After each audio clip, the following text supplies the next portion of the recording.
사도신경으로 신앙 고백하십니다. 나는 전능하신 아버지 하나님 전지의 창조주를 믿습니다. 나는 그 유일하신 아들 우리 주 예수 그리스도를 믿습니다. 그는 성령으로 잉태되어 동정녀 마리아에게서 나시고 본디오 빌라도에게 고난을 받아 십자가에 못 박혀 죽으시고 장사된 지 사흘 만에 죽은 자 가운데서 다시 살아나셨으며 하늘에 오르시어 전능하신 아버지 하나님 우편에 앉아 계시다가 거기로부터 살아있는 자와 죽은 자를 심판하러 오십니다. 나는 성령을 믿으며 거룩한 공교회와 성도의 교제와 죄를 용서받는 것과 몸의 부활과 영생을 믿습니다. 아멘.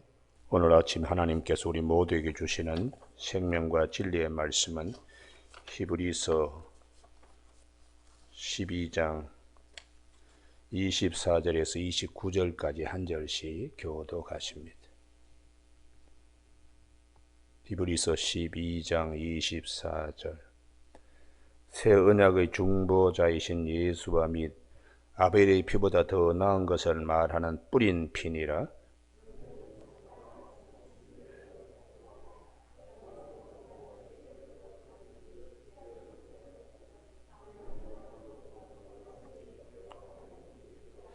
그때에는 그 소리가 땅을 진동하였거니와 이제는 약속하여 이르시되 내가 또 한 번 땅만 아니라 하늘도 진동하리라 하셨느니라.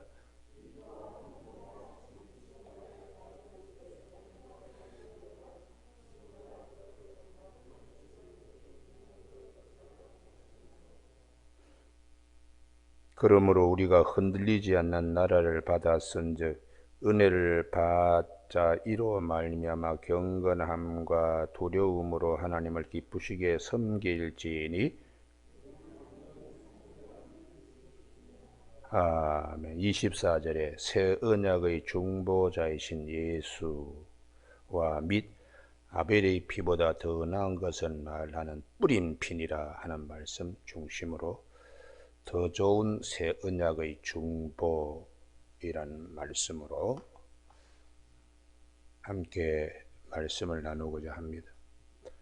우리가 18절부터 22절, 23절까지 다 읽지 않았는데 내용은 시내산에서 하나님께서 모세를 통하여 백성들을 만나게 하신 사건, 출애굽기 19장입니다. 출애굽기 19장은 아침에 여기 찾아야지 오늘 본문이 더 확실하게 드러나는데요. 출애굽기 20장은 십계명이죠. 십계명 받기 전에 19장에 하나님이 어떻게 강림하시나. 19장 18절 시내산에 연기가 자욱하니 여호와께서 불 가운데서 거기 강림하십니다. 그때 하나님이 시내산에 강림하실 때에 백성들에게 어떤 역사가 있었나. 강림은 하셨지만은 23절, 24절입니다. 가까이 오지 말라는 것이. 23절에 모세가 여호와께 아뢰되 주께서 우리에게 명령하여 이르시기를 산 주위에 경계를 세워 산을 거룩하게 하라 하셨사온즉 백성이 시내 산에 오르지 못하리이다. 여호와께서 그에게 이르시되 가라 너는 내려가서 아론과 함께 올라오고 제사장들과 백성에게는 경계를 넘어 나 여호와에게로 올라오지 못하게 하라. 내가 그들을 칠까 하노라. 시내산에서는 하나님께 나아가는 길이 사실 막혀 있는 것입니다. 이 길을 열어놓으신 분이 예수 그리스도십니다. 모세는 하나님 앞에 쓰임 받았지만은 히브리서 3장 5절에 하나님의 집에 사관이고 종으로 신실했습니다.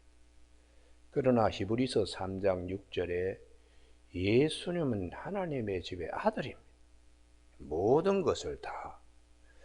그래서 하나님의 집의 모든 것을 맡은 우리 주님이시기 때문에 모세를 통하여 주신 언약의 율법이죠. 율법. 이 율법은 한계가 있습니다. 그래서 로마서 3장 20절에 율법은 죄를 깨닫게 해줄 따릅니다. 죄를 없앤다든지 무화시키는 일은 못하고 죄를 깨닫게만 해준다는 것이. 그래서 갈라디아서 2장 16절에 우리가 의롭게 되는 것은 율법의 행위로서는 의롭다 함을 받을 육체가 없다고, 그렇게 율법의 한계에 대하여 사도 바울이 로마서, 갈라디아서, 오늘 본문 히브리서에서 말씀하고 있습니다. 율법의 행위, 이것은 내가 무엇을 해서 이 인본주의적인 사고에 젖어 있는 것이기 때문에 죄인이 무엇을 해서 죄를 없이 한다는 것은 불가능한 것이죠. 그래서 성경은 우리에게 말씀하시기, 은혜로 하나님이 우리에게 주시는 그 은혜 아니고는 우리가 아무것도 할 수가 없다.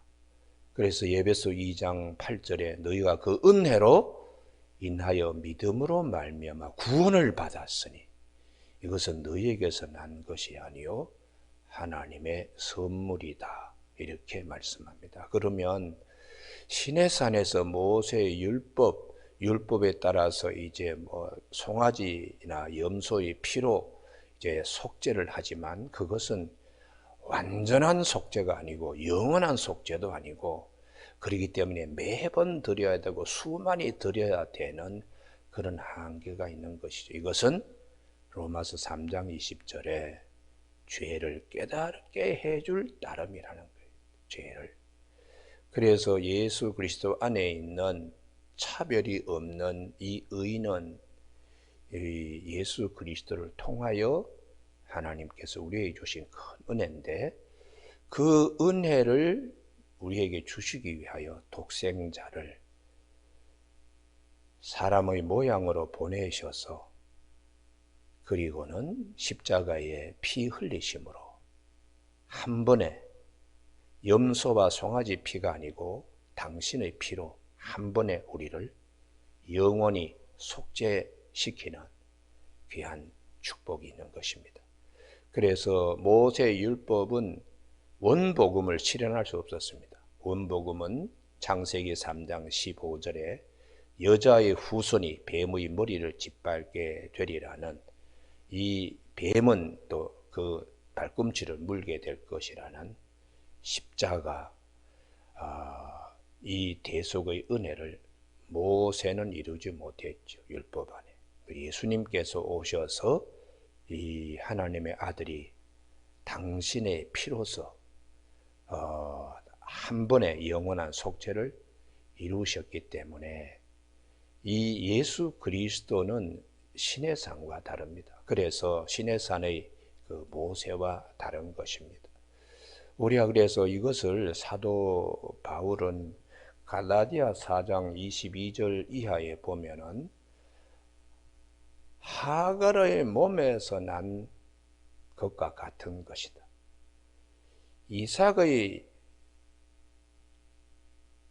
하갈의 몸에서 난 이스마엘과 같은,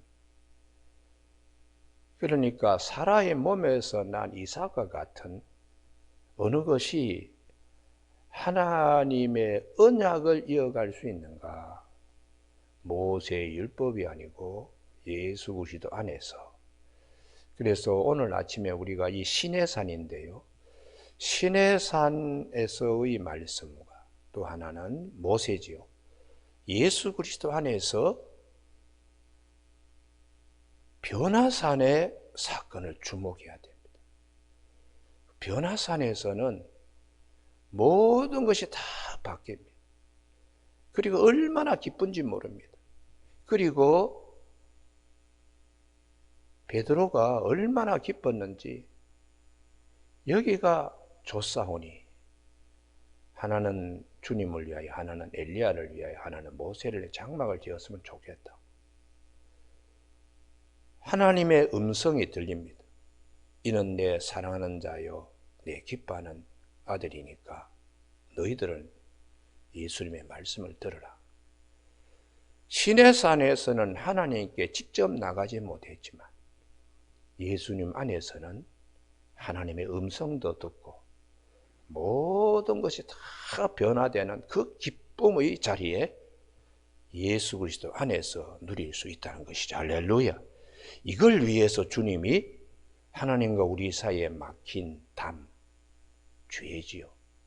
그 죄값을 지불하기 위하여 죄가 없으신 유일하신 하나님의 아들 예수 그리스도께서 대신 피를 흘리심으로, 피 흘림이 없이는 속죄가 없으니까, 그래서 온전히 우리 하나님 앞에 나갈 수 있는 길이 열리게 되었습니다. 그래서 하나님이 죄 지은 아담과 하와를 내보내실 때에 두루 도는 화영경으로 생명나무로 오는 길을 지키게 하셔서 막아두셨지만 둘째 아담인 예수 그리스도를 통하여 그 길이 열리게 되니까 주님이 친히 요한복음 14장 6절에서 내가 곧 길이요 진리요 생명이니 나로 말미암지 않고는 아버지께 올 자가 없다고 그렇게 주님이 말씀하셨습니다. 그래서 오늘 아침에 우리가 이 히브리서 12장 24절 새 언약의 중보자, 모세의를 통한 언약, 율법과는 다르고 그 모세와는 다르죠. 그래서 그 9장 15절에 보면 예수님은 새 언약의 중보자다. 이것을 굉장히 강조하세요. 새로운 언약의 중보자다. 그리고 더 좋은 언약의 중보자라고 그렇게 말씀을 하십니다. 7장 22절 히브리서 7장 22절 이와 같이 예수는 더 좋은 언약의 보증이 되셨느니라. 할렐루야. 모세와는 차원이 다른 것이죠. 모세는 하나님의 집에 사환, 종으로 히브리서 3장 5절에, 예수님은 히브리서 3장 6절에 아들로서 지위와 신분이 다를 뿐만 아니라 아들로서의 지위를 가지고 우리에게 주시는 더 좋은 언약, 새 언약, 중보자 예수 그리스도. 그리고 두 번째는 피입니다. 피. 히브리서 12장 24절에 아벨의 피보다 더 나은 것을 말하는 뿌린 피니라.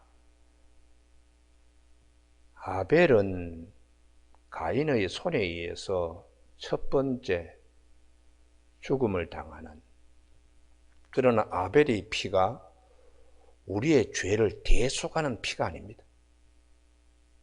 많은 의인들이 흘린 피는 죄로 인하여 당하는 피였을 뿐이지 우리를 구원하는 피가 아니기 때문에 스데반의 피도 베드로의 피도 어떤 순교자의 피도 우리를 구원할 수 있는 그런 대속의 은혜를 가져올 피는 없습니다. 오직 예수 그리스도만이, 죄가 없으신 하나님의 아들이 흘리신 피만이 온전히 대속의 은혜를 우리에게 주시기 때문에 24절 이 한 절의 말씀 속에 아주 귀한 말씀이 다 거기에 압축되어 있습니다. 아벨의 피보다 더 나은 것을 말하는 뿌린 피니라. 예수님의 십자가에 흘리신 보혈이지요. 그러므로 이런 큰 은혜 앞에서 25절 배교하면 안 된다는 것이죠. 배교하면 너희는 상가 말씀하신 일을 거역하지 말라. 땅에서 경고하신 일을 거역한 그들이 피하지 못하였거늘 하물며 하늘로부터 경고하신 일을 배반한 우리일까 보냐. 모세 시대에도 배반하면은 하나님이 징벌해 주셨는데 하나님의 아들을 배반하면 거기에 대하여 어떻게 되겠는가? 흘린 피, 그 은혜 앞에 배교하면 안 된다는 거예요. 또 하나가 있는데요. 예수 그리스도가 더 좋은 새 언약의 중보는 26절에서부터 시작하여 27절의 내용입니다. 모든 만물이 다 새롭게 변화할 때에 우리로 하여금 참여케 하는 은혜. 그러니까 심판이 임했을 때에 모든 것이 다 천지도 흔들리고 하늘의 해도 달도 다 빛을 잃고, 그래도 예수 그리스도 안에 있는 언약은 새하늘과 새 땅을 바라보게 하시는, 이게 얼마나 큰 축복인가. 할렐루야. 이 은혜가 새 언약의 중보자이신 예수 그리스도 안에 있다는 것입니다. 그래서 사도 베드로도 베드로 전서, 베드로 후서를 통하여 우리가 거룩한 산에서 하나님의 음성을 직접 들은 것도 있지만 또 우리에게는 또 확실한 예언이 있는데 그것은 기록된 말씀이다. 그래서 그 말씀을 통하여 하나님의 음성을 아침에 샛별이 떠오르는 것처럼 우리 마음에 들을 수가 있기 때문에 성령에 의해서 기록된 말씀을, 성령의 도우심을 받아서 우리가 말씀을 상고한 은혜가 있을 뿐만 아니라, 그 다음에 베드로후서 3장 12절입니다. 여기는 꼭 찾으셔야 됩니다. 베드로후서 3장 12절. 모세 안에는 이러한 것들이 없습니다. 예수 그리스도 안에는 이러한 은혜가 있습니다. 베드로후서 3장 12절. 하나님의 날이 임하기를 바라보고 간절히 사모하라. 최후 심판의 날입니다. 율법은 우리를 두렵게 하기 때문에 최후 심판은 두렵지만은, 복음은 우리에게 변화산의 기쁨과 같이 그 날이 오기 때문에 그 날이 정말 기다려지는 것이요. 그래서 베드로후서 3장 12절에 그날에 하늘이 불에 타서 풀어지고 물질이 뜨거운 불에 녹아지지만 우리는 그의 약속대로 의가 있는 곳인 새하늘과 새 땅을 바라보노라. 할렐루야. 이게 예수 그리스도 안에서 우리가 누리는 축복이라는 것입니다. 모든 것이 다 바뀌고 모든 것이 다 불심판 받을 때도 우리는 이 심판에서 면하게 되고 오히려 소망을 예수 그리스도 안에서 주기 때문에 이 큰 은혜가 있다는 것이. 할렐루야. 그래서 오늘 아침에 이 사도 베드로뿐만 아니라 이 사도 바울도 에베소서 1장 10절에 하늘에 있는 것이나 땅에 있는 것이나 다 예수 그리스도 안에서 통일되게 하려 하심이라. 할렐루야. 새롭게 하나님께서 만물을 다 새로워지게 하신다고. 그래서 그날에는 예수 그리스도 언약 안에 있는 자들은 어린 양의 혼인잔치에 참여하게 되는 이 큰 기쁨이 있다는 것을 믿고 담대히 서고, 예수 믿는다고 힘들고 어렵고 핍박당한다고 쉽게 배교하거나 배반할 것이 아니다. 이렇게 교회에 말씀해 주고 있습니다.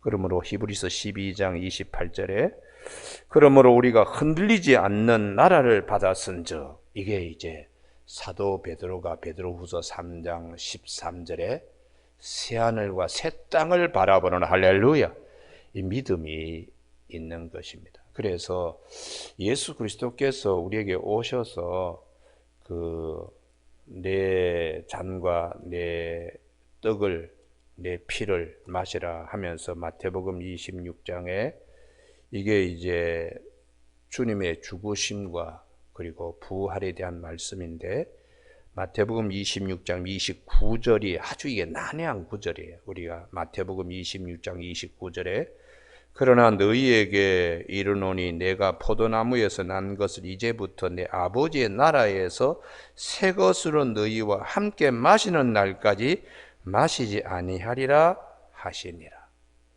십자가에 두 번 죽으심은 없다는 거예요. 한 번 죽으심으로 아버지의 나라에서 새 것으로 너희와 함께 마시는 날은 새하늘과 새 땅을 바라보는 자에게 주시는 어린 양의 혼인잔치입니다. 우리가 그래서 이 성경을 볼 때에 창세기부터 요한계시록에 이르기까지 어느 곳을 보더라도 예수 그리스도 십자가와 부활에 대한 은혜의 말씀을 다 찾아볼 수가 있게 성경은 그렇게 구조화되어 있습니다. 구조화. 그래서 요한복음 5장 39절에 너희가 영생을 얻기 위하여 성경을 연구하거니와 성경은 곧 내게 대하여 증언하는 것이라고 주님이 그렇게 말씀하고 있습니다. 오늘 히브리서 12장 24절 새 언약의 중보자이신 예수 한 서너 어절인데요. 이 말씀 안에 모든 것이 다 감춰져 있습니다. 뿐만 아니라 아벨의 피보다 더 나은 것을 말하는 뿌린 피, 십자가의 보혈의 은혜가 얼마나 귀한 것인가를 말씀하고 있습니다. 이 일로, 이 말씀으로 우리가 하나님께 나아가는 은혜를 입었기 때문에 배교는 안 되고 나중에 하나님이 최후 심판할 때도 우리는 하나님의 은혜를 받은 자로서 흔들리지 않는 나라를 우리가 이어받기 때문에 항상 감사하며 기뻐하는 새 언약의 권속들이 되기를 권면하고 있습니다. 오늘 아침 우리가 이 말씀을 잘 상고하는 저와 여러분이 되시길 주님의 이름으로 축복합니다. 기도하시겠습니다. 하나님 아버지, 육에 속한 자들은 하나님의 말씀을 받지 아니한다고, 그러므로 알지도 못하고 그러나 스스로 자만하여 교만하지만 영에 속한 사람, 성령의 사람은 아무에게도 물을 필요도 없고 안에 계시는 성령님께서 다 모든 것을 일러주시기 때문에 사람의 영 외에는 사람의 깊은 것을 알지 못하듯이 하나님의 성령에 의해서 하나님의 깊은 것을 통달하게 하시는 성령의 도우심을 받아 오늘 히브리서 12장의 말씀, 더 좋은 언약의 중보자이시고 새 언약의 중보자신 예수 그리스도와 또 주님의 흘리신 보혈 이 은혜로 최후 심판이 오더라도 우리는 하나님 나라의 유업을 받을 자로서 담대한 믿음으로 든든히 서서 믿음의 심지가 견고한 자들에게 주시는 하나님의 평강에서 평강에 이를 수 있는 귀한 복을 누리는 이 아침 되게 하여 주시기를 원하옵고 예수님 이름으로 기도드립니다. 아멘. 하늘에 계신 우리 아버지, 아버지의 이름을 거룩하게 하시며 아버지의 나라가 오게 하시며 아버지의 뜻이 하늘에서와 같이 땅에서 이루어지게 하소서. 오늘 우리에게 일용할 양식을 주시고 우리가 우리에게 잘못한 사람을 용서하여 준 것 같이 우리 죄를 용서하여 주시고 우리를 시험에 빠지지 않게 하시고 악에서 구하소서. 나라와 권능과 영광이 영원히 아버지의 것입니다. 아멘.